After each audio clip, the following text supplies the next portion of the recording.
Bitcoin halving is officially complete, but something else has just taken the limelight. Bitcoin runes are the next big thing. Everybody is flocking across to buy their Bitcoin runes. What are Bitcoin runes? How do we get involved? How do we buy it? I'm going to break it down and a lot more. Smash up the likes. Do not forget to subscribe if you appreciate this type of content. Smash up the likes. Do not forget to be part of this community and help me deliver this type of content to you guys. Bitcoin runes, another form of allowing you to create tokens on Bitcoin. You're familiar with SPL tokens on Solana. You're familiar with ERC20 tokens on Bitcoin. You're even familiar with BRC20 tokens and ordinals. I've made a video on that. I'll link that up here.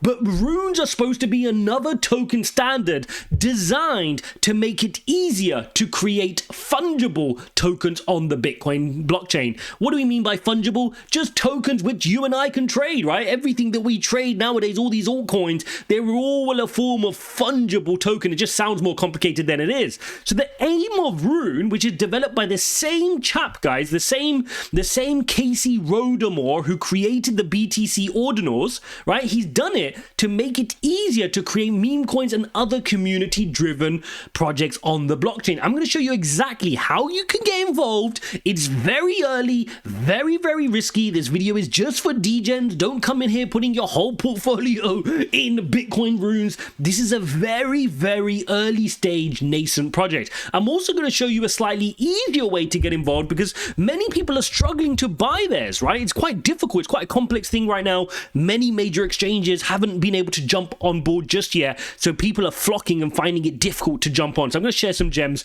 as well. Now, first and foremost, what happened? We had the Bitcoin halving, and on the 840,000th block is when Casey, the founder of the runes, decided to kick off and make the runes live. Since then, a bunch of people have been etching and minting, two keywords, etching and minting runes on the Bitcoin blockchain. First, the process of creating a new rune is known as etching, right? Just like any of us here can create a new token on Ethereum, you can right now go and etch a new token on a Bitcoin rune on the Bitcoin blockchain. This is known as etching. You can choose the name, you can choose the symbol, you can choose the ID and the supply amount, divisibility, and all the other parameters, just like you would on Ethereum or any other blockchain, and you have etched a new rune. And so far, many people have been running to go and etch, and I'm going to show you all the early ones which have already been etched, many securing really coveted positions.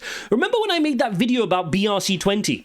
Many of the BRC20s which popped off early, popped off based off a few different things. The first thing was either they had a really important number, right? The Satoshi number was really, really important. Or you're one of the first ordinals. People like that, right? It's like number plates, like a car number plate if you're in Dubai or certain countries. The lower the number, the more valuable it is. Or if you had a lucky number in the Chinese culture or something like that. Any little thing like this could place more value on certain Bitcoin runes. Also, the name. Right? What about the name? Did you pick a meme coin name? Has somebody created Pepe or Doge or Floki or similar things on Bitcoin runes? These kinds of things tend to be where the money starts to flow into. So if you're looking for smart bets, if you're looking for smart ways to kind of take a bet on some of these Bitcoin runes, those are the kind of things you want to be thinking about. So once you've etched, you then want to mint. So I could, for example, go and etch a bunch of runes. So I'm etching the token, right? But you can go mint if there's enough supply there to be minted. Okay. And I'll show you how you can go ahead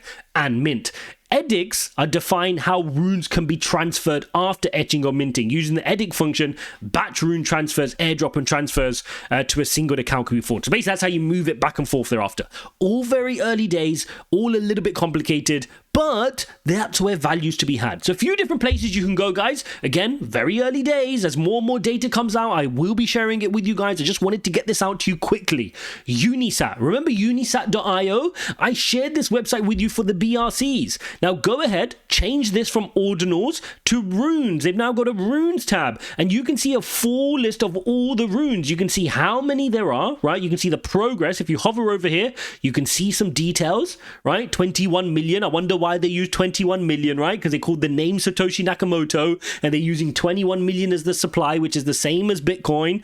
And you can see the mint progress so far, okay? There's a pre-mine of 4.2, and then the remainder 16.8 has already been minted. So a good example, and you can see there's 19,800 holders of these Bitcoin rooms. You can then see meme economics, uncommon gods. You know, this one's very popular. I think they secured the second spot, if I'm not mistaken. Number one, this name here looks crazy, but they secured the first spot on Rune, okay? So again, have a look at things like this, go down the list. This ticker is ELSA. This one's getting a lot of attention as well, online in the YouTube community as well. Satoshi Nakamoto Inu. So again, you're seeing some of those Doji, Floki vibes start to come in. A lot of interesting different projects. Have a look, go down, see which ones take your attention. But again, please don't risk more than you're willing to lose, right? Please don't do that. This is very, very early nascent technology. Okay, very, very important. Now, if you want to trade, go ahead and click Marketplace, click on Runes over here, and you can now go into the Marketplace, right? Where people are buying and selling runes. Because, of course, if you want to go mint a rune, you're going to have to pay the transaction fees, right? You're paying the Bitcoin transaction fees.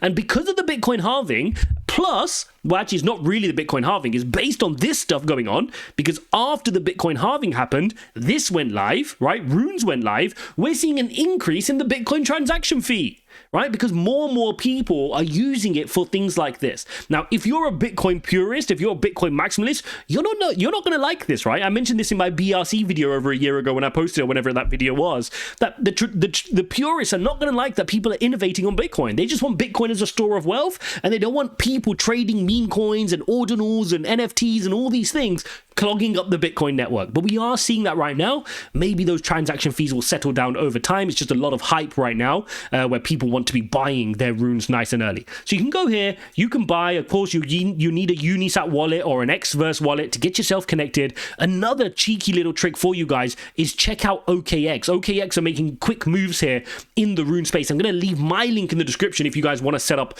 yourself with an OKX account. And again, same thing. Go down the list, see the volume. I mean, $906,000 here on the ticker is ELSA. You can see the market cap 18 million. Let's just sort by some of the highest ones. You can see the first one, the one I showed you, the first ever ordinal, is already at £5 billion. That's like even more dollars, right? £5 billion in market cap. Insane market cap already on some of these big Bitcoin runes. So definitely get yourself here. You can click into one.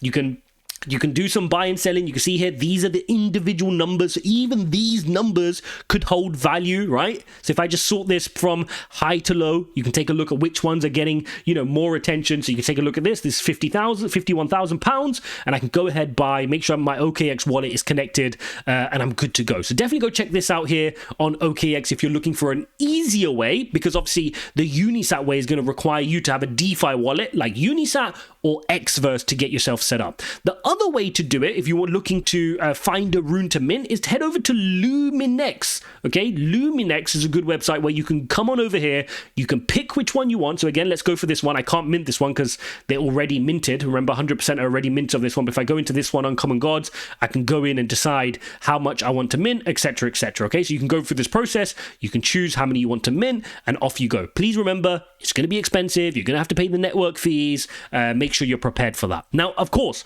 this is not old technology, right? Whenever you're looking for value and you're looking to buy something early, it's the effort you're going to go through now to navigate this space, to figure it out, to buy something that's ultimately going to create you value, right? Just like the early people who somehow managed to buy themselves a Bitcoin back in the day. They didn't just go onto Binance and click buy and it was so easy. No, they had to do this kind of stuff. They had to figure it out and break things and try a little transaction here and there. And that's why you've heard so many stories of people losing their Bitcoin in the early days, because it was so hard to use back then. It wasn't as simple as them just creating an exchange account. Now that stuff will come.